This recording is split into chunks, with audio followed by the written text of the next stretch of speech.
sahabat, Assalamualaikum warahmatullahi wabarakatuh. Bagaimana kabar kalian? Semoga kalian sehat ya. Terima kasih sudah klik video ini.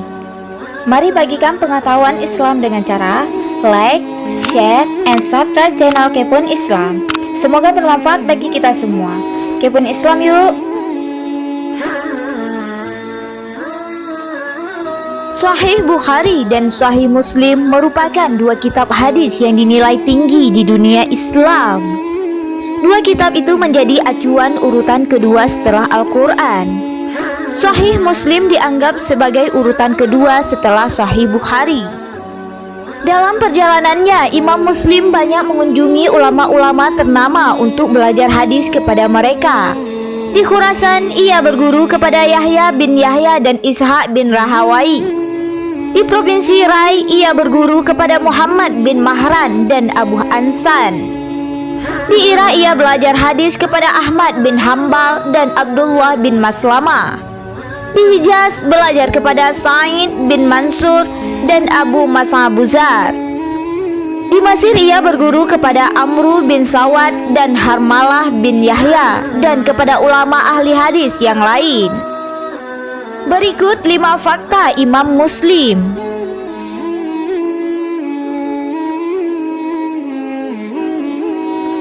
5. Lahir di Naisabur, Persia.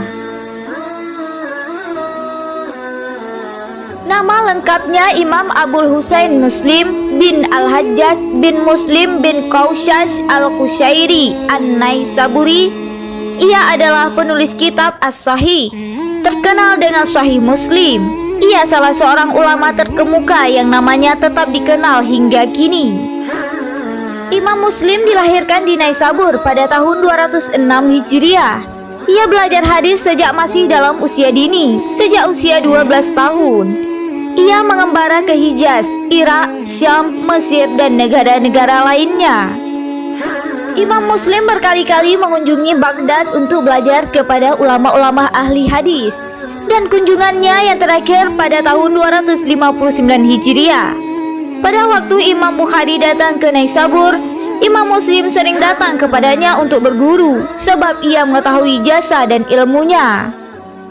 Imam Muslim wafat pada Ahad sore dan dikebumikan di kampung Nasrul Abad atau salah satu daerah di luar Naisabur pada hari Senin 25 Rajab 261 Hijriah. Ia wafat dalam usia 55 tahun.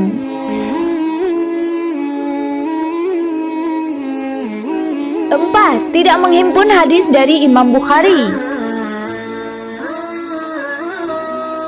Ketika terjadi fitnah atau kesenjangan antara Imam Bukhari dan Imam Az-Zihli, ia bergabung dengan Bukhari, sehingga hal ini menjadi sebab terputusnya hubungan dengan Az-Zihli.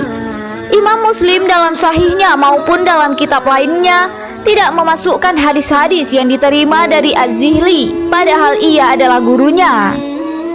Hal serupa ia lakukan terhadap Imam Bukhari. Ia tidak meriwayatkan hadis dalam sahihnya yang diterimanya dari Imam Bukhari, padahal ia adalah gurunya.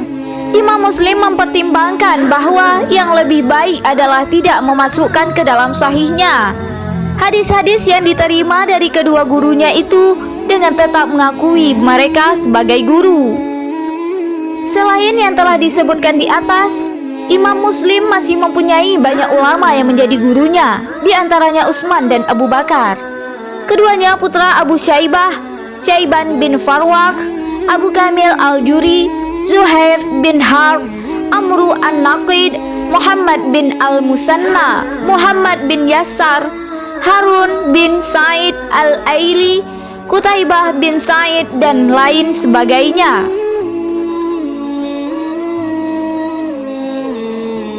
3. Sang penerus Imam Bukhari. Jika Imam Bukhari merupakan ulama terkemuka di bidang hadis sahih, berpengetahuan luas mengenai ilat-ilat dan seluk-beluk hadis, serta tajam kritiknya, maka Imam Muslim adalah orang kedua setelah Imam Bukhari, baik dalam ilmu dan pengetahuannya maupun dalam keutamaan dan kedudukannya. Imam Muslim banyak menerima pujian dan pengakuan dari para ulama ahli hadis maupun ulama lainnya. Al-Khatib Al-Baghdadi berkata, Imam Muslim telah mengikuti jejak Imam Bukhari, memperhatikan ilmunya dan menempuh jalan yang dilaluinya. Pernyataan ini tidak berarti bahwa Imam Muslim hanyalah seorang pengekor, sebab ia mempunyai ciri khas dan karakteristik tersendiri dalam menyusun kitab, serta metode baru yang belum pernah diperkenalkan orang sebelumnya. Abu Quraish Al-Hafiz menyatakan bahwa di dunia ini orang yang benar-benar ahli di bidang hadis hanya 4 orang. Salah satu di antaranya adalah Imam Muslim. Maksud perkataan tersebut adalah ahli-ahli hadis terkemuka yang hidup di masa Abu Quraish, sebab ahli hadis itu cukup banyak jumlahnya. 2. Karya Imam Muslim. Imam Muslim meninggalkan karya tulis yang tidak sedikit jumlahnya. Di antaranya Al-Jami As-Sahih atau Sahih Muslim, Al-Musnadul Kabir. Kitab ini menerangkan nama-nama para perawi hadis. Kitab Al-Asma wal Kuna, Kitab Al-I'lal, Kitab Al-Aqran, Kitab Su'alatihi Ahmad bin Hambal, Kitab Al-Intifa bi Uhubi Siba, dan lainnya. Di antara kitab-kitab tersebut yang paling agung dan sangat bermanfaat luas serta masih tetap beredar hingga kini ialah Al-Jami As-Sahih atau Sahih Muslim.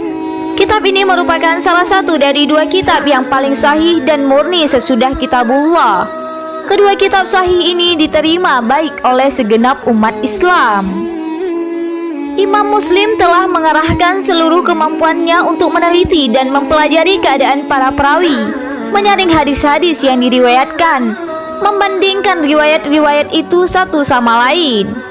Muslim sangat teliti dan hati-hati dalam menggunakan lafaz-lafaz, dan selalu memberikan isyarat akan adanya perbedaan antara lafaz-lafaz itu.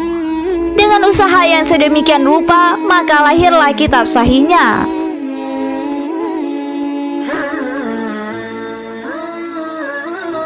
Satu, 12.000 hadis. Bukti konkret mengenai keagungan kitab itu adalah fakta bahwa Imam Muslim menyaring isi kitabnya dari ribuan riwayat yang pernah didengarnya. Ia pernah berujar, "Aku susun kitab sahih ini yang disaring dari 300.000 hadis." Diriwayatkan dari Ahmad bin Salamah yang berkata, "Aku menulis bersama Muslim untuk menyusun kitab sahihnya itu selama 15 tahun. Kitab itu berisi 12.000 buah hadis." Ibnu Salah menyebutkan dari Abi Quraish Al-Hafiz bahwa jumlah hadis Sahih Muslim itu sebanyak 4.000 buah hadis. Kedua pendapat tersebut dapat kita kompromikan, yaitu bahwa perhitungan pertama memasukkan hadis-hadis yang berulang-ulang penyebutannya, sedangkan perhitungan kedua hanya menghitung hadis-hadis yang tidak disebutkan berulang, kata Ibnu Salah. Di dalam sahihnya, Imam Muslim menulis, "Tidak setiap hadis yang sahih menurutku aku cantumkan di sini. Aku hanya mencantumkan hadis-hadis yang telah disepakati oleh para ulama hadis." Ia juga pernah berkata sebagai ungkapan gembira atas karunia Allah yang diterimanya, "Apabila penduduk bumi ini menulis hadis selama 200 tahun, maka usaha mereka hanya akan berputar-putar di sekitar kitab musnad ini." Subhanallah, sampai saat ini kitab sahihnya masih menjadi rujukan umat muslim dunia. Semoga fakta-fakta beliau menjadi penyemangat kita dalam menuntut ilmu agama. Amin amin ya rabbal alamin. Wallahu a'lam bissawab.